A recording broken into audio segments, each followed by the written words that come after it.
नमस्कार। आज मैं आपके लिए एक ऐसी खबर लेकर आई हूं जो अमेरिकी शिक्षा जगत में भूचाल ला सकती है। दुनिया की सबसे प्रतिष्ठित संस्थानों में से एक हार्वर्ड यूनिवर्सिटी ट्रंप प्रशासन के साथ एक ऐसी टक्कर में फंसी है जो लगभग 7,000 अंतर्राष्ट्रीय छात्रों के भविष्य को खतरे में डाल सकती है, जिसमें भारत के करीब 800 छात्र भी शामिल हैं। संकट की शुरुआत 22 मई 2025 को department of homeland security (DHS) ने एक अभूतपूर्व कदम उठाते हुए हार्वर्ड के student and exchange visitor program (SEVP) certification को रद्द कर दिया है। यह वह प्रमाणन है जो विश्वविद्यालय को F1 और J1 वीजा पर विदेशी छात्रों को प्रवेश देने की अनुमति देता है। इसके बिना हार्वर्ड कानूनी तौर पर अंतर्राष्ट्रीय छात्रों को प्रवेश नहीं दे सकता या उन्हें बरकरार नहीं रख सकता। यह समूह हार्वर्ड के कुल छात्र निकाय का लगभग 27% हिस्सा है, यानी 6,800 छात्र।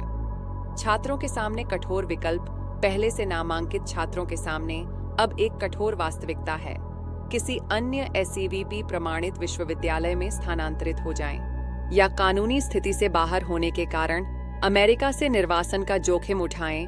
Homeland security secretary Kristi Noem द्वारा हार्वर्ड प्रेसिडेंट एलन गार्बर को भेजे गए पत्र में स्पष्ट रूप से कहा गया है कि यह कार्रवाई तत्काल प्रभाव से लागू है।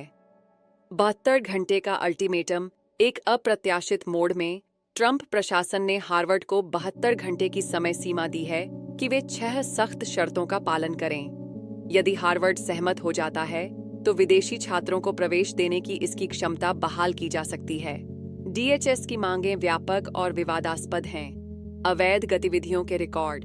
पिछले 5 वर्षों में गैर आप्रवासी छात्रों से जुड़ी सभी अवैध गतिविधियों के औपचारिक या अनौपचारिक रिकॉर्ड, इलेक्ट्रॉनिक साक्ष्य, कैंपस के अंदर या बाहर घटित किसी भी घटना के इलेक्ट्रॉनिक या वीडियो साक्ष्य, हिंसक गतिविधियों का दस्तावेज, गैर आप्रवासी छात्रों द्वारा किसी भी खतरनाक या हिंसक गतिविधि के रिकॉर्ड, धमकियों का दस्तावेजीकरण, विदेशी छात्रों द्वारा सहपाठियों या विश्वविद्यालय कर्मचारियों के खिलाफ की गई किसी भी धमकी के रिकॉर्ड, अधिकारों के उल्लंघन के रिकॉर्ड, गैर आप्रवासी छात्रों से जुड़े छात्रों या संकाय के अधिकारों के उल्लंघन के रिकॉर्ड, अनुशासनात्मक रिकॉर्ड, पिछले 5 वर्षों के सभी गैर आप्रवासी छात्रों के पूर्ण अनुशासनात्मक रिकॉर्ड प्रदर्शन की फुटेज, पिछले 5 वर्षों में हार्वर्ड के कैंपस में अंतर्राष्ट्रीय छात्रों से जुड़े प्रदर्शनों की सभी ऑडियो और वीडियो फुटेज, संघर्ष की जड़ें। यह कदम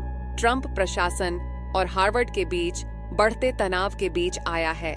मुख्य मुद्दे: प्रो पैलेस्टीनियन कैंपस प्रदर्शन।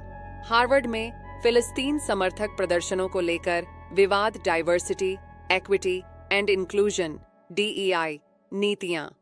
विश्वविद्यालय की DEI नीतियों को खत्म करने के लिए प्रशासन का दबाव। चीनी कम्युनिस्ट पार्टी के साथ सहयोग। नोएम ने हार्वर्ड पर चीनी कम्युनिस्ट पार्टी के साथ समन्वय का आरोप लगाया। हार्वर्ड का प्रतिरोध। हार्वर्ड ने अब तक डेटा अनुरोध का पालन करने से इनकार कर दिया है। इसके लिए निम्नलिखित चिंताओं का हवाला दिया है: गोपनीयता की चिंताएं, शैक्षणिक स्वतंत्रता के मुद्दे। यूनिवर्सिटी के प्रवक्ता जेसन न्यूटन ने कहा, यह प्रतिशोधी कार्रवाई हार्वर्ड समुदाय और हमारे देश को गंभीर नुकसान पहुंचाने की धमकी देती है और हार्वर्ड के शैक्षणिक और अनुसंधान मिशन को कमजोर करती है। वित्तीय दबाव। इस कार्रवाई से पहले ट्रंप प्रशासन ने हार्वर्ड पर वित्तीय दबाव भी डाला था।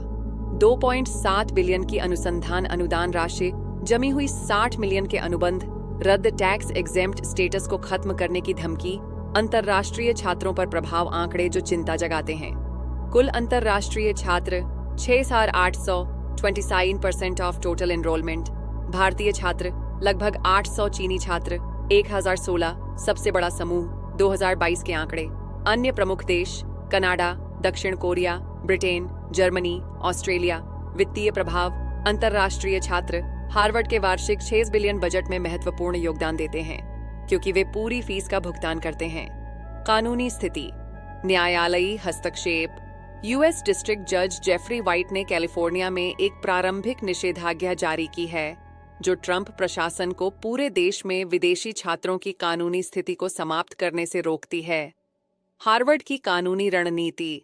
विश्वविद्यालय इस निर्णय को अदालत में चुनौती देने की तैयारी में है, इसे अवैध और प्रतिशोधी बताते हुए। व्यापक परिप्रेक्ष्य शैक्षणिक जगत पर प्रभाव। यह निर्णय अमेरिकी उच्च शिक्षा के लिए एक अभूतपूर्व चुनौती है। अन्य विश्वविद्यालयों को भी इसी तरह की कार्रवाई का डर हो सकता है।